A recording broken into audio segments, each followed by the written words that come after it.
Graduated from West Point in 1975.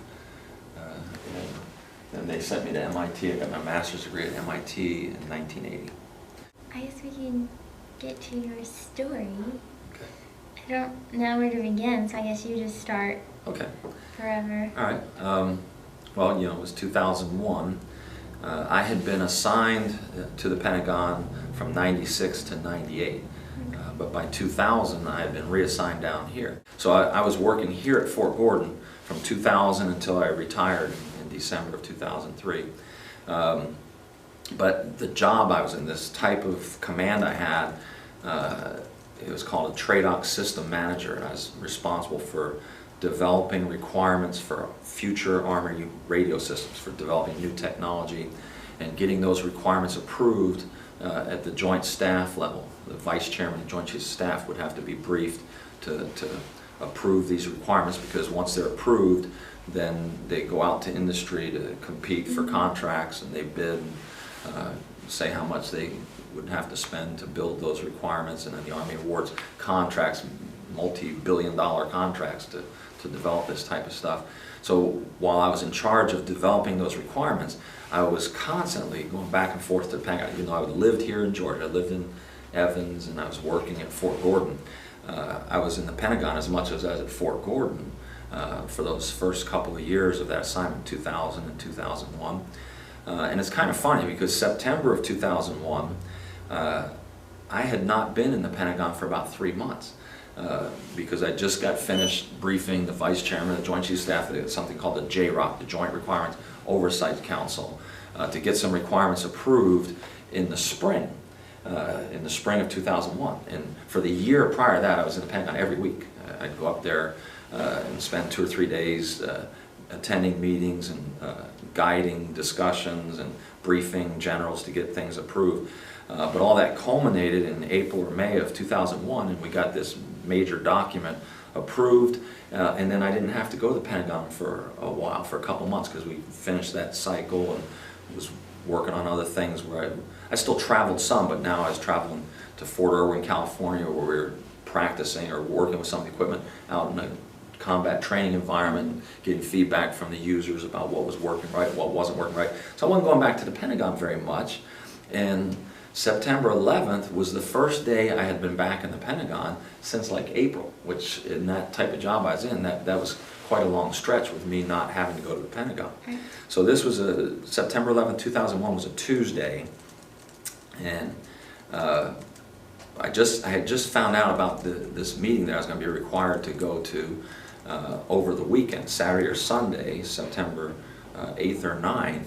So normally, my secretary would get me a room in a hotel that was right across the south parking lot from the Pentagon, and I wouldn't get a car. She'd fly me into the National Airport. I would take the free shuttle from Washington National over to this hotel, which was like 100 yards away from the doors of the Pentagon, a couple hundred yards, 100 yards from the parking lot, so a couple hundred yards to the security and the entrances into the Pentagon.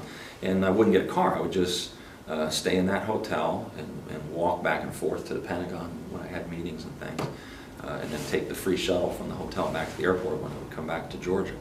But because this meeting was decided on or planned so late, by the time she checked to try to make arrangements for my travel, that hotel was full, and she couldn't get me into a hotel. There were actually 3 hotels in Arlington that were pretty close to the Pentagon. You could walk to the Pentagon from, and they were all filled, so she had to put me in a hotel in downtown DC, which is really inconvenient because the DC traffic is really bad. It's like Atlanta traffic or San Francisco traffic or anywhere where you're a big city.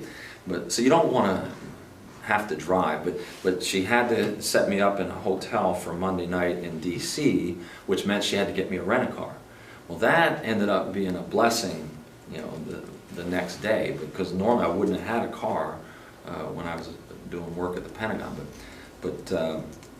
So I stayed in this hotel in downtown DC on Monday night, and then I had this meeting scheduled for 9 o'clock Tuesday morning, September 11th. And then because I was going to be at the Pentagon anyway, I had arranged to do a briefing to a 3-star general, General Lovelace, later that afternoon. So I was going to be in this meeting about Army data radio requirements at 9 o'clock in the morning, and then I forget what time, but sometime in the afternoon, 1 or 2 o'clock, I was going to brief this 3-star general, and then I'd be flying back to Georgia Tuesday night. So I get up Tuesday morning, and because I didn't know what the traffic's going to be like, and I wasn't used to driving in D.C. because I would usually stay right outside the Pentagon, but I got up early enough to get into the Pentagon plenty early, just in case there was bad rush hour traffic. And, but you know, I got into the south parking area probably about 8:15 or 8:20, maybe 8:10. You know, I had left myself kind of an extra half hour in case traffic was bad, and traffic wasn't bad, so I got into the Pentagon parking lot by 8:15. And thinking, wow, this is good. I got here plenty of time. Meeting's not till 9. So I'm walking into the Pentagon from the parking lot, thinking I'll have a chance to get some breakfast or something at one of the cafeterias there before I go into my meeting. But the first thing, so now we'll get into the September 11th story. That's kind of background just to explain why I had a car that day, because that comes into play later in trying to get home that night. But so I'm walking towards the Pentagon.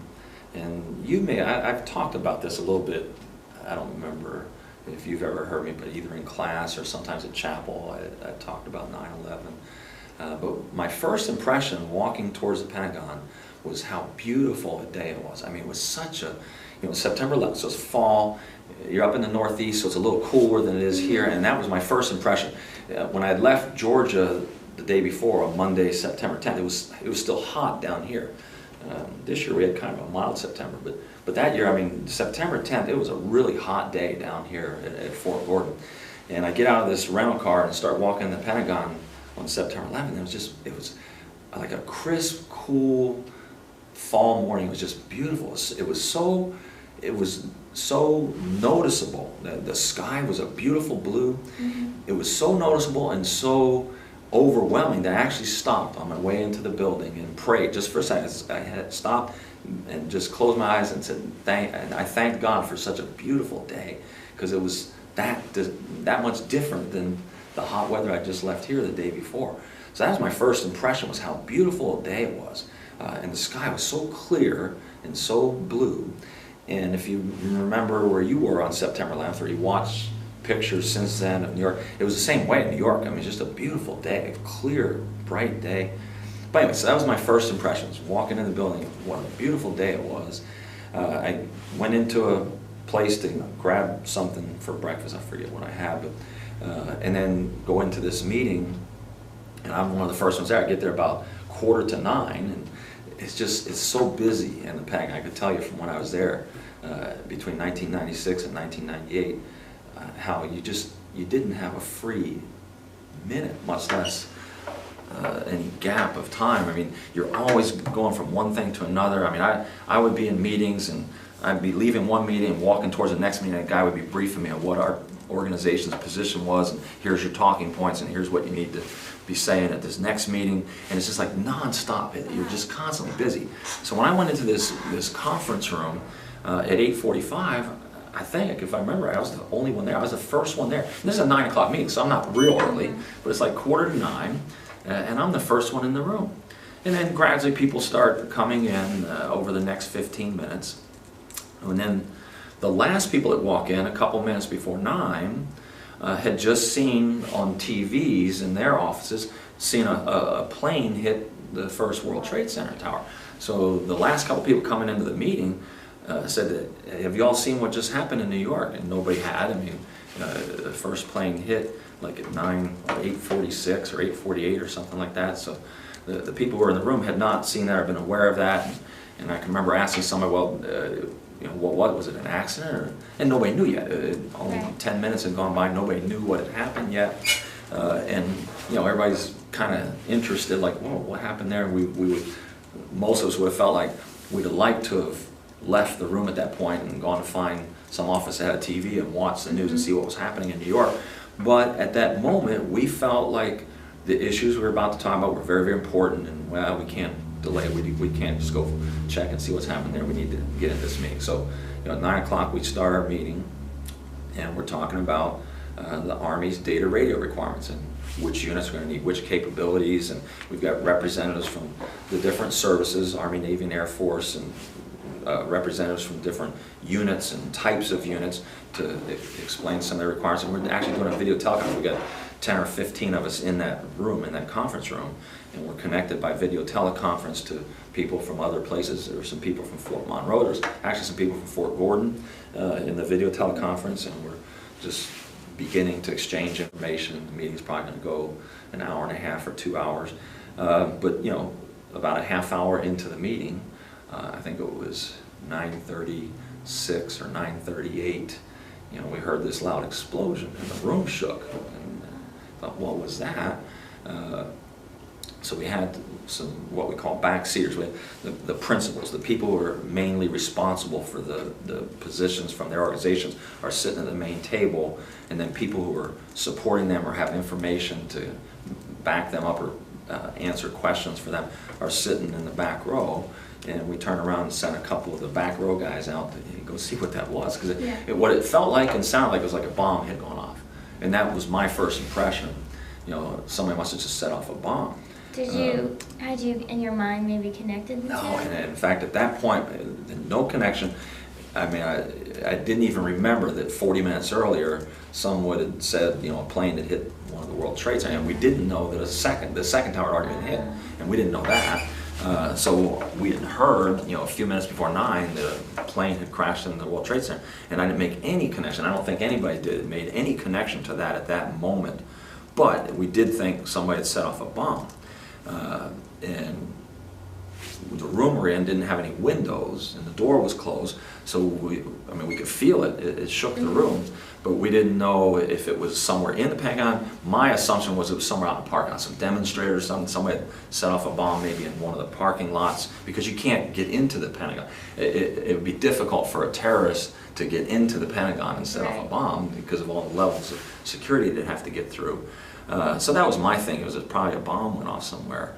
I mean, it was clearly an explosion. I mean, it was loud enough, and you know, just the fact that the room shook, you knew, wow, that was something. Wonder what that was. Did stuff fall off the wall or? No, it wasn't that violent. I mean, you know, there were some things on the walls, but I mean, it shook the room, but it was short. It didn't last as long as like an earthquake might last, 6-7 seconds. It was just a very loud explosion.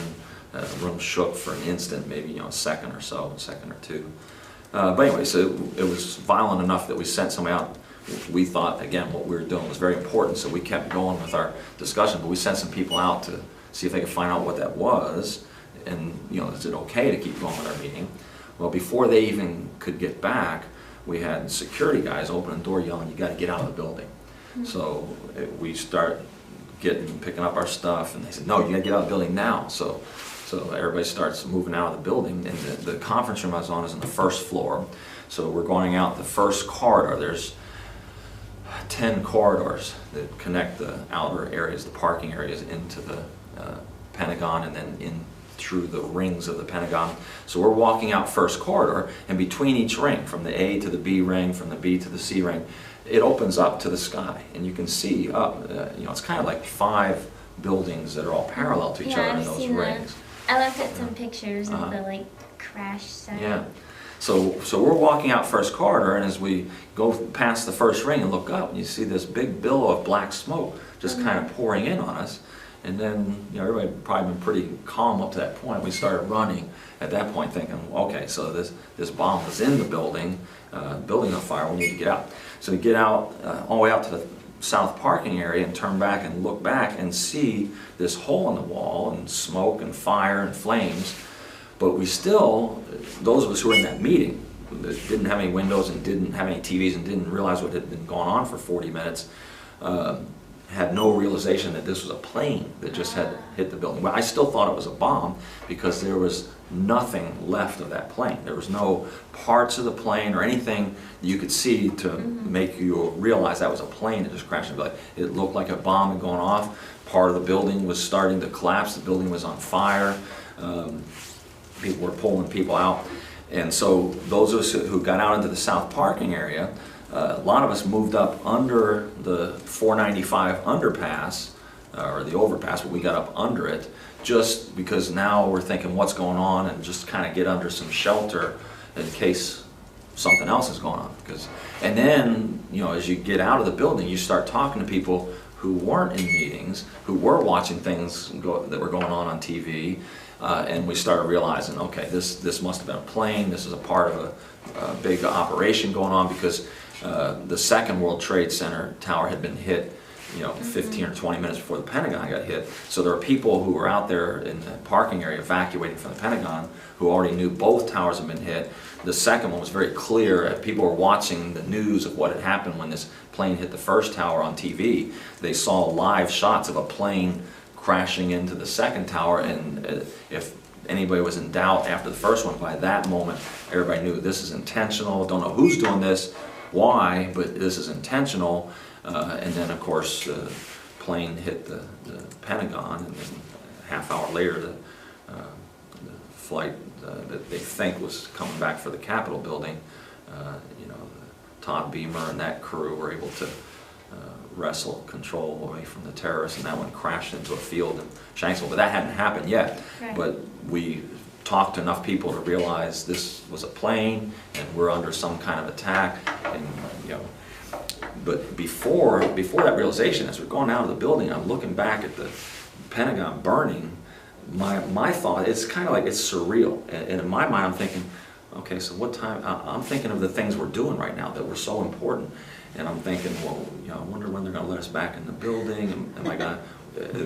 Is my briefing to General Lovelace going to be delayed?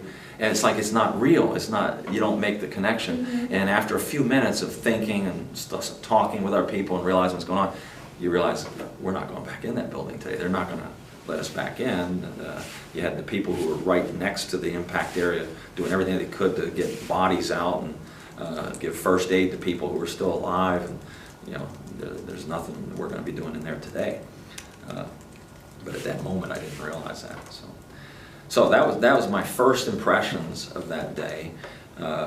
Fortunately, as I was running out of the building, I grabbed my cell phone and called my wife and got right through immediately and let her know I was okay, because I thought she's going to see this on the news, and she knows I'm in the Pentagon this morning. And so I want to make sure she knew I was okay. And had I not contacted her immediately, I would have not gotten through to her for hours probably, because after calling her, like 10 minutes later, as I'm looking at it, when this realization came in, oh, you know, I'm not going back in that building today. All right, now what do? I'm supposed to return the rent-a-car to Washington National and fly back today, but I went back to my rental car and I was listening to turn on the car radio and listening to these reports of everything. By the time I'm on the car, they're talking about how the buildings in New York are starting to collapse. The first one was starting to collapse and fall down. So I tried to call my office, my assistant in Fort Gordon, to say, you know, what can you see if I can just take the car back to Georgia instead of returning to National, because they're already saying that they were shutting down all the airports. You know, this is by about 10 o'clock probably, a little over an hour after the first plane hit. By that time, they'd already announced that they're shutting down airports, and I'm thinking, okay, so I'm not going to be able to fly back out of National today. I'm not going to be able to stay here. I'm not going to be able. This meeting's not going to finish. I'm not going to be briefing General Lovelace today. So what do? I guess I go home. And so I called to see if they would make arrangements for me just to drive the car home. And they said, well, you can't return it to National anyway. National Airport's closed, so you're not going to be able to return it there. And my deputy was named Doug Wilson. He said, I think you just need to drive it home and turn it in at Augusta and you know, get forgiveness, because you're not going to find a way to give you permission at this point. You're not going to find somebody to give you permission to change the contract or drive the car. And that's the thing I was worried about at that moment. I'm just, you know, I'm alive, and I'm thinking, now how am I going to get home? So all right, so the decision's made. I'm going to drive. But anyway, about the phone calls.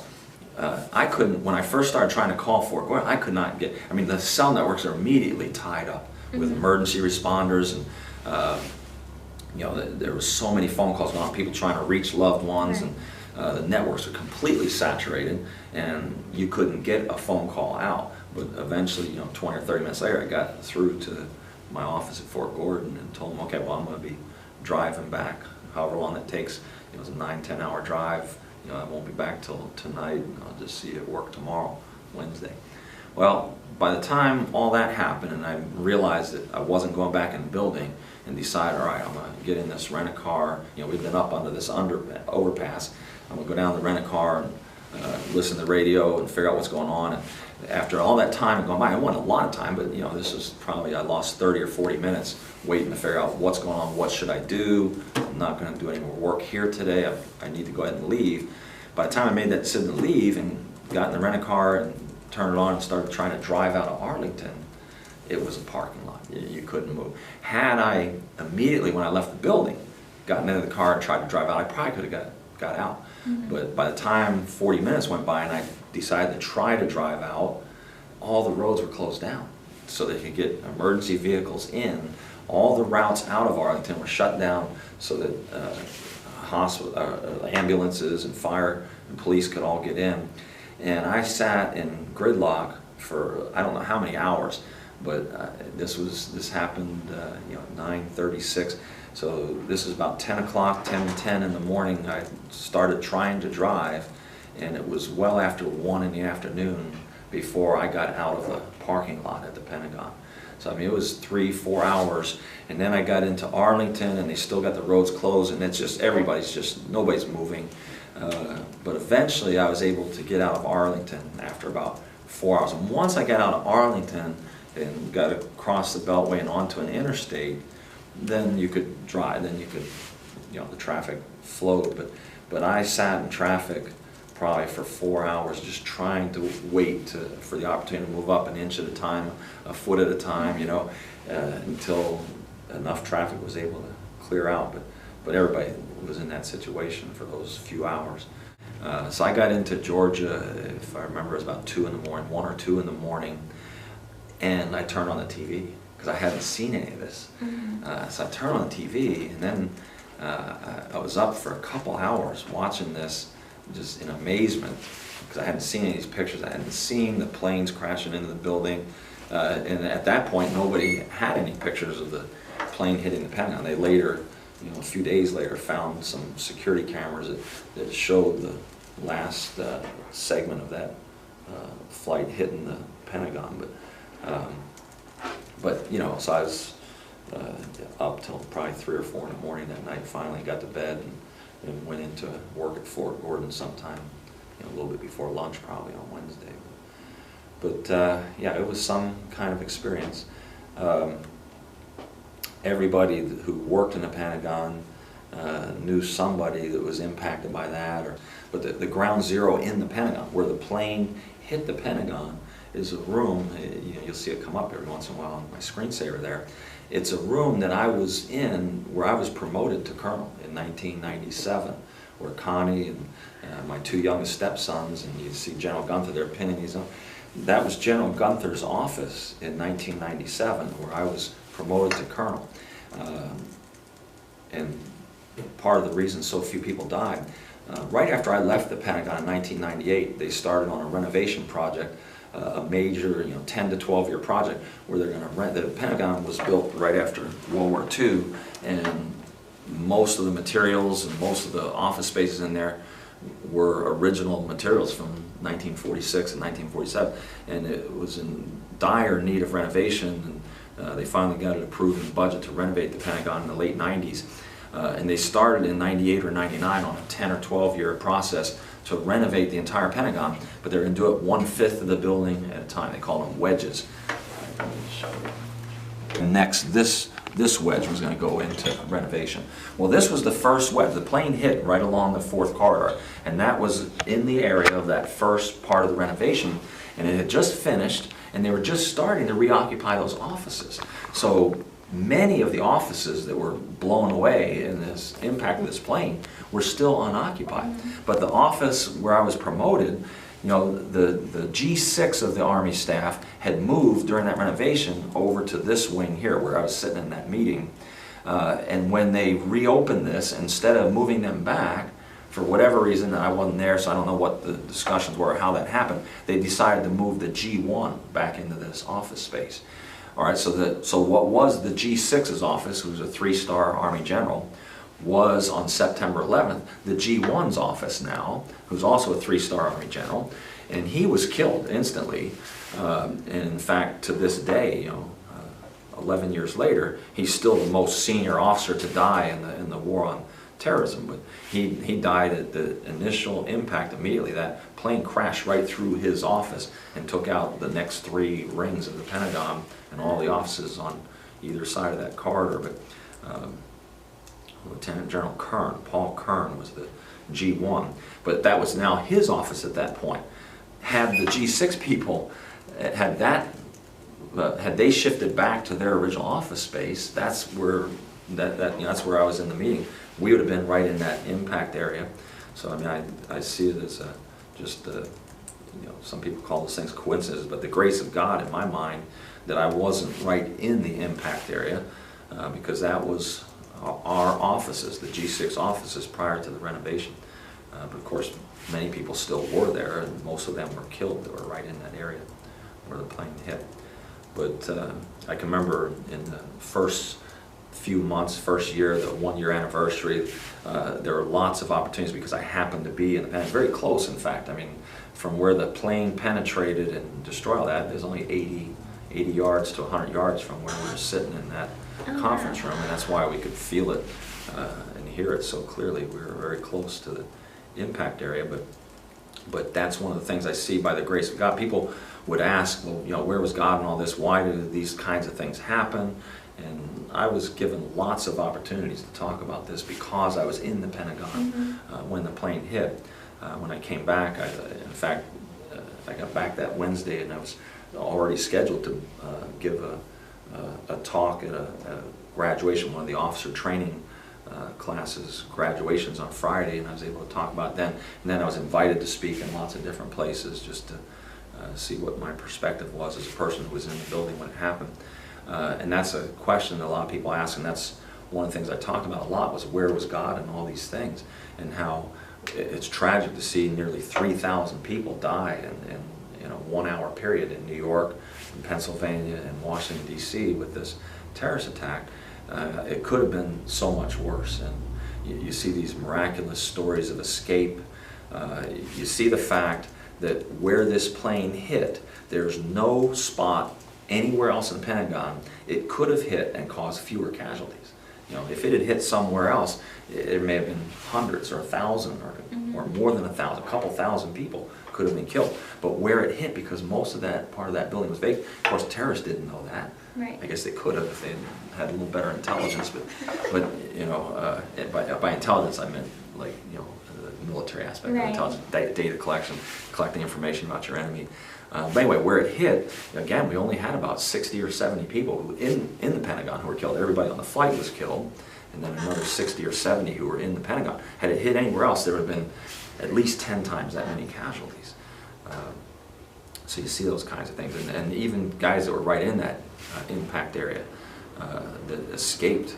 You know, one guy who was a Christian who was he worked in that office that I was describing, and yeah, this is a little memento that we put together, but it says 9:38. I was trying to remember what time he felt it hit the building.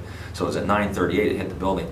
Well, about 9:35, he had left that office to go use the men's room down this corridor, and he was just coming out of the men's room when the plane actually hit. Had he been back in his office, he would have been killed. As it was, he still ended up having 50% of his body burned. They didn't think he was going to survive. He's the guy, if you're pretty young, how old are you now, 20? So you're about 9? Yeah. You were 9 when that happened. So you may not remember this, but you know, a few days after the attack on the Pentagon, President Bush was visiting survivors in the hospital at Walter Reed and Bethesda Naval Hospital, and there's this one classic moment where he comes in and he salutes this soldier lying in a bed, all wrapped, all burnt up, and the soldier tried to raise his arm to return the salute to him. But anyway, he was very close to that and survived. Know him? I didn't know him at the time. I've come to know him since then because we brought him down to talk at Fort Gordon I've talked about him in a lot of the speeches I've given and remarks and interviews I've given because of his Christian testimony, how he knows that the reason God spared him is because God wasn't finished with him and he had more to do through him. But the way that he was able to inspire a lot of other people, survivors as well as family members of those who didn't make it through his testimony and his faith. But that's what gets you through, and that's what, you know, when I went into that meeting at 5 minutes till I went into it at 8:45, but you know, as we went into that meeting at 9 o'clock that day, what I thought was important at the time was the Army's data radar requirements.